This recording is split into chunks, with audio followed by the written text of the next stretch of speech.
Good morning, everybody. Welcome to another edition of Complete Sports Media's podcast. I'm your host, Darren Campbell. We're going to be talking hockey today. My guest today is a really special guest. His name is Brandon Wong. Brandon's been involved in the game of hockey for over 25 years. Started playing locally here in BC, ended up into the BC Hockey League, ended up finally going and getting a 4-year scholarship down south, and then became a professional and played 9 pro seasons, over 400 professional games in 8 different countries around the world. Decided to come back to BC, make this his home, and start a really great hockey school and camp. And he's able to join me today. Thanks so much for your time today, Brandon. I really appreciate it. Thanks for having me on there, Darren. This is going to be great. Really excited. We're looking forward to this all weekend and knowing that we'd have an opportunity to talk about your life in hockey. We might as well start at the beginning. Yeah, so tell me about growing up in Victoria, getting involved in the game of hockey. I guess your parents were quite supportive and really pushed you into the sport. Yeah, I was born in Vancouver, moved to Victoria when I was 4 and basically raised in Victoria. From an early age, I was into sports. Both my parents were into sports, and just supported to always be active and learn through sports is what their philosophy was. And back then for me, it was just play, and just, I think, the competitiveness and keeping my mind busy, and just enjoying all that stuff. That led into some ice hockey. I think I started about 6 years old, maybe 5.5 or so, but at the Victoria Racket Club in Novice, and played there my whole minor hockey, I guess you call it my hockey career, and all the way up to Bantam. My parents always supported me. I just became, I guess, a little more serious and more commitment that I got into the junior hockey and received a full ride scholarship to Quinnipiac University. And then that also there led to playing 9 years professionally. And here I am today. Then you joined the Cougars. That must have been quite the thrill to be in that league in your hometown. Starting to get into the junior ranks. Tell me about how that occurred, how you joined that team. Yeah, that was probably the big kickstart of my whole hockey career, I guess, like the advanced part. Yeah, I went to Surrey camp when I was 15 and did extremely well at rookie camp. I believe I was getting like 5 points a game, which was like a huge surprise to me. And turned out to be pretty good. It was like the last, if not the second to last cut. I believe I was the last, and then went back to the Victoria Cougars. I found myself about quarter into the year on the top line. We did really well. We all finished 1, 2, 3 in scoring. In the league. Yeah, in the league, I was the third. Yeah. Wow. And I got rookie of the year, so that's what kind of jumped everything up. And then that following year, that's when I hopped in with the Surrey Eagles, and yeah, that all worked out. Played on a great Surrey Eagles team that first year. Played not very much at all. But Surrey was a great organization at the time. They were wanting to win. We ended up losing that year, second round. But the following year, played 1 month in, did really well, but was traded to Powell River. Surrey had won the championship that year, but Powell River provided a really great opportunity. I did extremely well. I was able to step up, and that's what kind of got a lot of attention, and from there I was traded to Merritt after the season, and that's another big move in the stepping stone to I guess going after my dreams. And why did you have so much success in Merritt? The statistics just blow me away. 60 games, 50 goals, 66 assists. Far and away the top scorer on your team. You must have been one of the league leaders that year. What was it about Merritt that shot you up the ranks and had you were able to produce so much there? Yeah, I just think looking back, never was the best. So I was always, I guess you'd say, the guy climbing his way up in the underdog, and mentally, I just had that, that switch that I was able to stay zoned in on what I actually wanted. And I knew I had to perform to get that scholarship. Going to that merit year, I just trained so hard by myself in the gym in Dryland, and that's just how I was able to get on top. But I just remember everything I shot went in the net, and I played with great players. Just right from the beginning, they must have known how big of a trade they made and how important it was for us to go for it. And there's many other great players, like I said, on the team. Yeah, we just right from main camp, just remember doing extremely well there, as so I was expected to, and we just took it right into the season. And as a team, we did pretty well, won a lot of games, and had a lot of fun. Okay, so all your success in merit ended up culminating in a 4-year scholarship. Quinnipiac is the university you went to. Must have been fantastic to know that you're going to be able to get an education, and your parents must have been excited, the whole family. But yeah, being able to go there for 4 years, pursue an education as well as your hockey career must have been incredibly satisfying and very rewarding for you. Yeah, it's always easy to look back, but very fortunate to come out of merit with a full ride scholarship to Quinnipiac, and extremely wanted.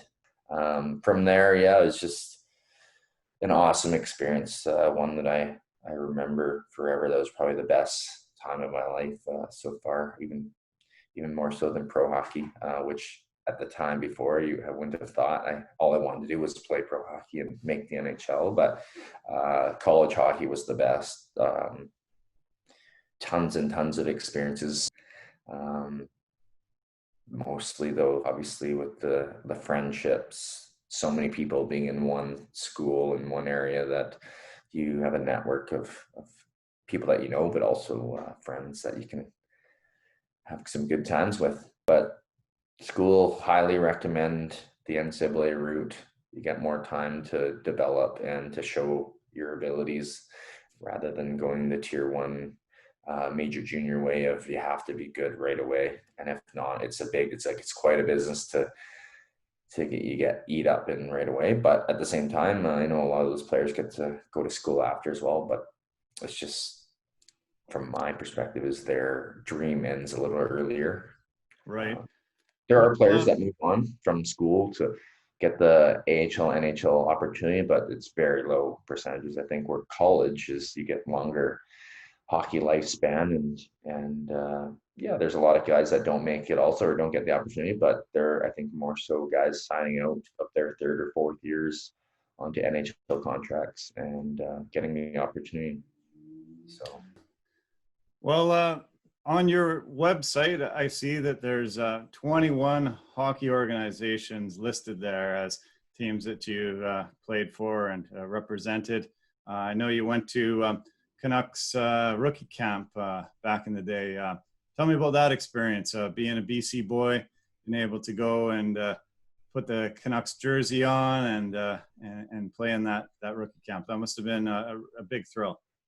yeah, it was pretty neat, especially looking back. Of course, at the time, it was like, oh, this is where I'd love to play, and determined to make a difference, or to get someone's attention. Of course, after my second year of NCAA college, when I was about 21, I think, got invited to that camp.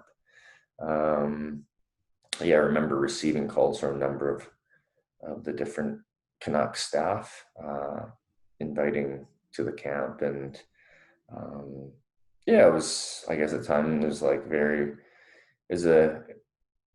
proud and very cool moment that had been invited to my favorite team, and my all the, I guess, players and teams I looked up to, especially being locally here.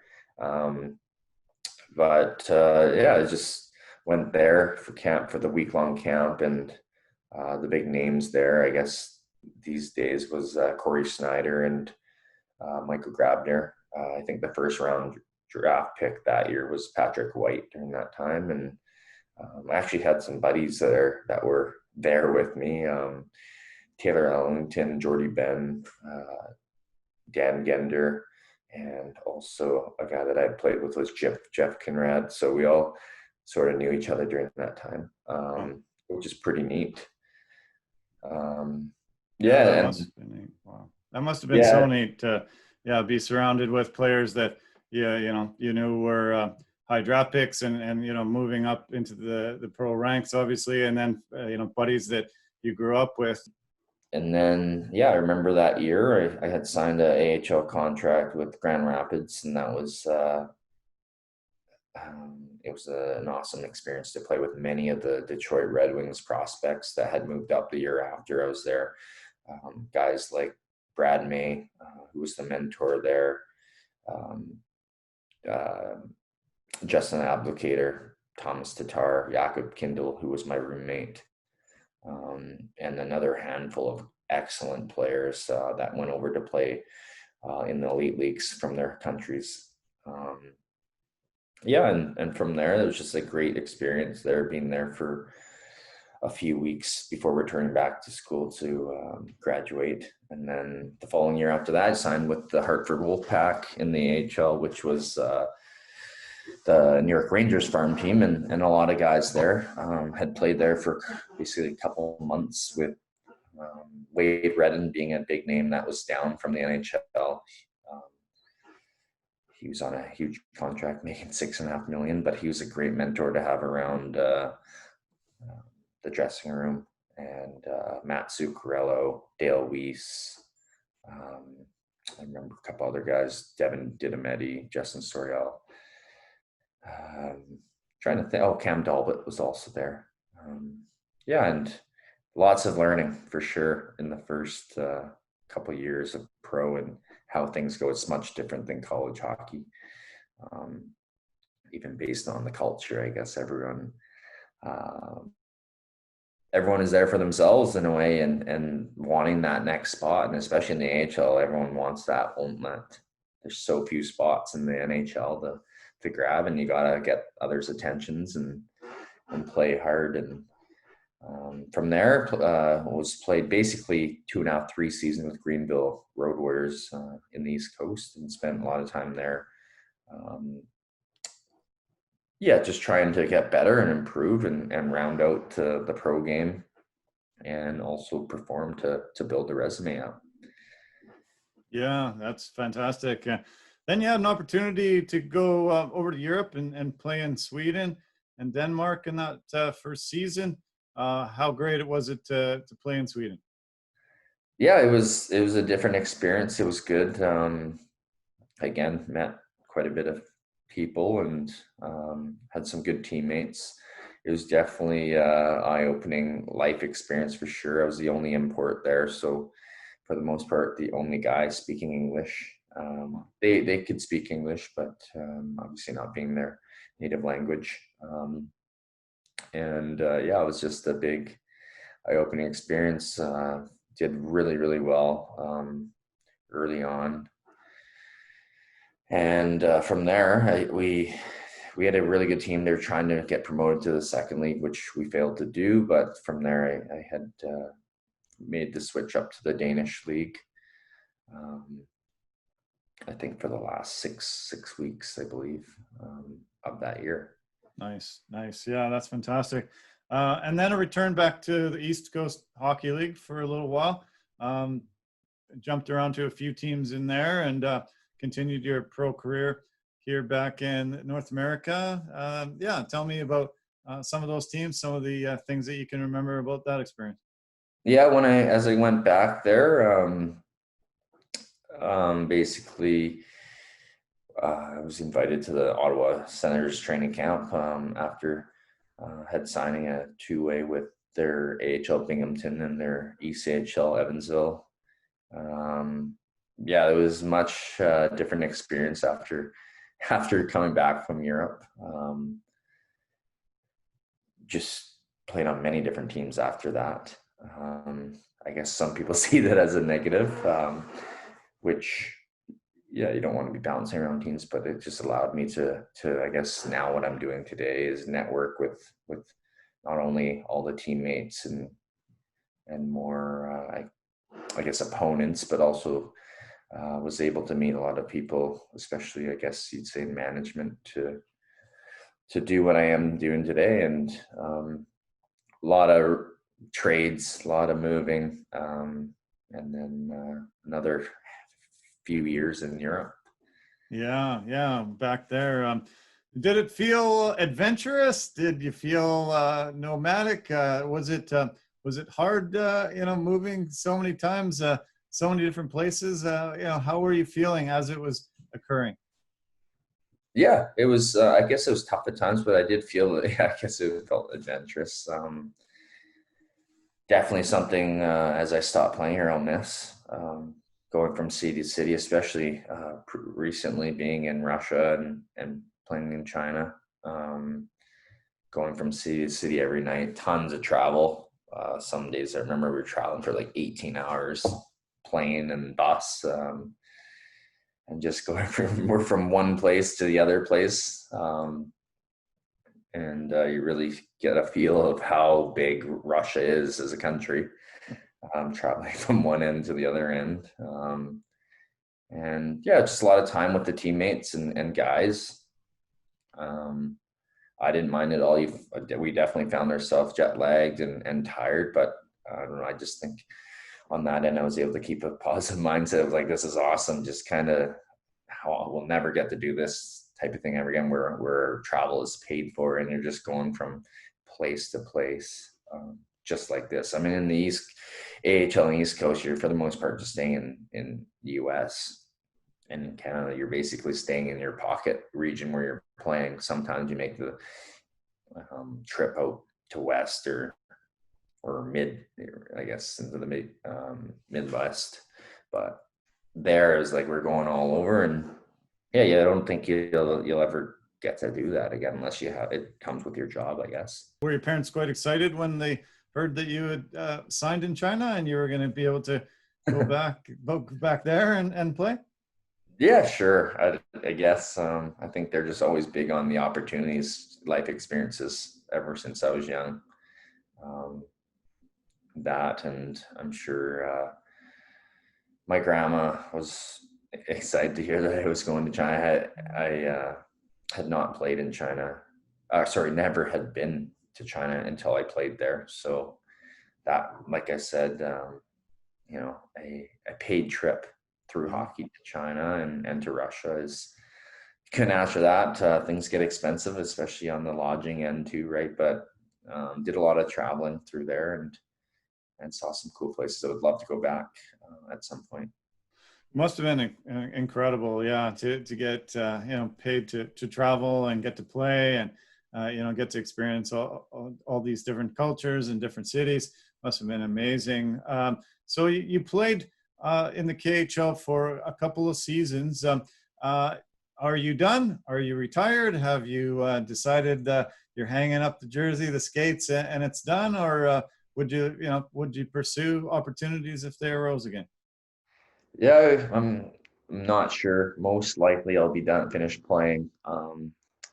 Just the opportunities, not as many opportunities as I've gotten older, and with the hockey company, it's growing so well, and I also do enjoy doing that and interacting with the players and the young kids of trying to pass on what I've learned and seen to them to try to, I guess, fulfill their dreams and goals that they have, some different than others, whether it's junior hockey, college hockey, or playing in the NHL one day, whatever they choose. But yeah, it's a great feeling to interact with them, and definitely, I think I get a taste of that end where you get the hockey mentalities and personalities that you can still deal with. It's definitely nothing like when I was playing. One being you just miss the team, the guys, and I guess there's always a motive trying to win games with them. But also too on the coaching end and now running a business is just way more time consuming than playing. When you play, everything's there for you. All you have to do is prepare, get ready, and practice or play a game. I guess training is there as well. That's a lot of time, but on the coaching stuff, you're always having to do extra work with planning stuff out, whether it's practices or I guess preparing for games or I guess on my end, I'm just having to do the admin of registrations, of collecting the money and scheduling stuff. So it's brandonwonghockey.com. People can find all the information about your training and coaching. I see that you say that you've been able to coach and train over 500 players. That must be incredibly rewarding, and all the experiences that you've just told us, definitely will lend to you having success and being able to mentor these young people. Is it year round? Is it something that kids will come to you at all months and be with you all the time, or sporadically? How does it work? Yeah, for the most part, just trying to. I'm just setting that all up now, creating it. The big season is spring and summer season. Some take a break, but some will go at it for the spring hockey to extend their seasons by another 1 or 2 months, which is about right. I know the minor hockey could be a little short at times and sometimes not as much ice time as some would like to have. So the spring hockey have just provided a unique style of training practices, things that I've learned from top end coaches, but also players have been able to be in like I mentioned, the Red Wings organization and the New York Rangers organization. Their AHL teams we've had to do the John Tortorella, the training camp in Hartford, all the stuff that he wanted there, and that was really tough. And like I said, mentors with Wade Redden and Brad May there, learning lots off of them and just even how they played, and all the young prospects on both teams. But then the NHL training camp of learning what it took and how guys were and their mentalities around there. Lots of different experiences, including the college route, just with the advising and video coaching, which is during the season from, we'll say, August, September, all the way till February, March.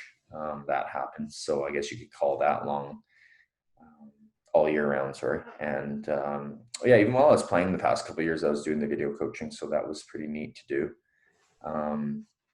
But yeah, just providing all this advice for the players to kind of get that advantage and apply it to their games to get attention from coaches, scouts, management, all that stuff. You must have a lot of connections as well, all through BC, all through the US now. So many players that you've played with, so many coaches. So your network must be incredible. Yeah, I've been really lucky and fortunate that way to have a good network. I don't know, just with my personality and just who I was, I found that relationships are always really important to me.